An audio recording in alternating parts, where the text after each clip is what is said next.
Let's play this clip. This is weak tea. Like I think the Republicans are on back foot here in terms of the reconciliation, because we're seeing polling now that, in addition to the fact, I think it was Vox and Data for Progress had that poll, 64% say do the COVID relief through reconciliation. We don't care. We just want the relief. Biden's approval at 53%. Favorability is at 54%. The Democratic Party is even at 48 favorable, unfavorable. The Republican Party, negative 22. Trust Biden and Democrats on combating the coronavirus pandemic. Democrats are up by 27 points. Improving healthcare, Dems up by 20 points. Healing divisions in the country, Dems up by 22 points.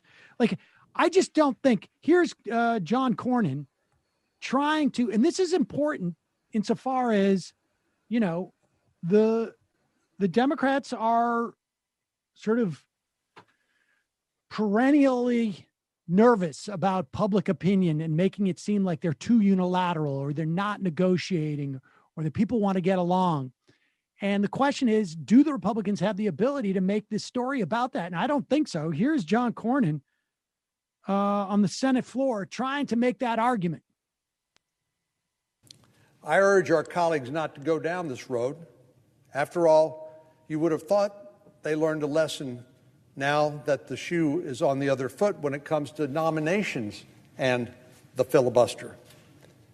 In 2013, then Majority Leader Harry Reid went nuclear and eliminated the 60-vote cloture requirement on judicial nominees, something distinct and different from legislative filibuster, but applied to nominees. Leader McConnell told our colleague from Nevada at the time, he said, "You'll regret this, and you may regret this a lot sooner than you think." And as it turned out, he was right. As our colleagues now know very well, the Republican-led Senate confirmed more than 230 judges that were nominated by President Trump, all thanks to Harry Reid's rule change. This action cleared the way to eliminate the 60-vote cloture threshold on Supreme Court nominees, which led to the confirmation of 3 Supreme Court justices during the Trump presidency. Who made that decision? Who made exactly right? This action led to that. Like, you kind of skipped over who made that decision to end the filibuster for Supreme Court nominees. Who was that? The real lesson from that is Harry Reid should have gotten rid of the filibuster when it came to Supreme Court justices too, because Republicans are going to do it no matter what. That is the bottom line. And the fact of the matter is, had Harry Reid not done that, Donald Trump would have filled the D.C. Circuit Court too, and would have packed that one. And so, at the very least, Harry Reid foreclosed a greater disaster than would have taken place. There is no doubt in anybody's mind whatsoever that they would have gotten rid of the filibuster. And is Cornyn going to go talk about reconciliation? Because the Republicans have been passing tax cuts through reconciliation every time they get into office. 3 Supreme Court justices during the Trump presidency. There are inherent and perhaps unintended consequences of changing the rules in a place where your power is never permanently guaranteed. Chipping away at the rights of the minority may help you now, but you're sure to regret that someday, just as Democrats now regret the day Harry Reid cleared an easy path for hundreds of conservative federal judges. Madam President, there are a few ways to stop this madness before Democrats head down this dangerous path. The first is for President Biden to intervene and warn Senate Democrats not to break the rules by ignoring decades of precedent. We're less than 2 weeks in a Biden presidency, which was won on the promise of working together. President Biden consistently pointed to his experience as a United States Senator as evidence of his ability to reach across the aisle. All right, we don't need this is all weak tea. Such a snooze fest. Yeah, the bottom line is this is just not going to cut it. And frankly, I am all in favor of parties and other people regretting it when the party that supports their measures are in the minority and the majority gets to pass legislation. That is the way the American public starts to begin to understand in simpler terms what party is for what. And that can cut against Democrats and it can cut against Republicans. It can help Republicans with Republicans. It can help Democrats with Democrats. It also can hurt Democrats with Democrats.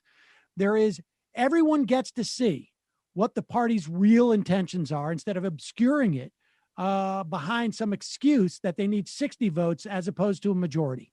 And so that's beneficial for everybody. I don't care if you're skeptical of the Republican Party or the Democratic Party. I don't care if you're in favor of the Republican Party or the Democratic Party. Either way, you get a better sense as a citizen as to what these parties are willing and not willing to do, period. So I say scrap it all and let the chips fall. Let democracy work. You get what you vote for. You get what you don't vote against. That's what happens. So that people can understand the dynamic that's going on there.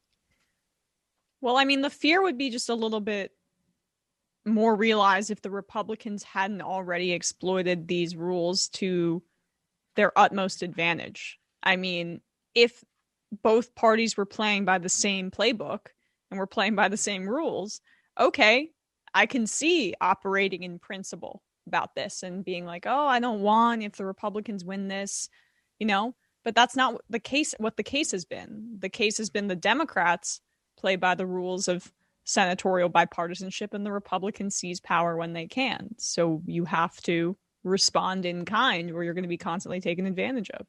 I think that's true, but I also think it's just a question of like making the institution more democratic. Well, I mean, the issue is that it's not going to be democratic with its current makeup because the Democratic 50 represent 41 million more people than the Republican 50. It's antithetical to the makeup of the Senate.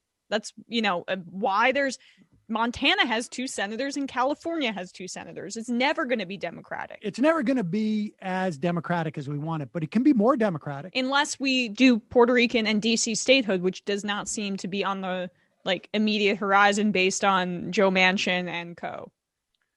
Or Puerto Rico, but that's a whole other conversation. Speaking of Joe Manchin, he was just asked, let's put up this this tweet. Joe Manchin just asked by Jordan Carney, Senate reporter for The Hill, are you supportive of the $15 minimum wage? No, I am not, Manchin tells him.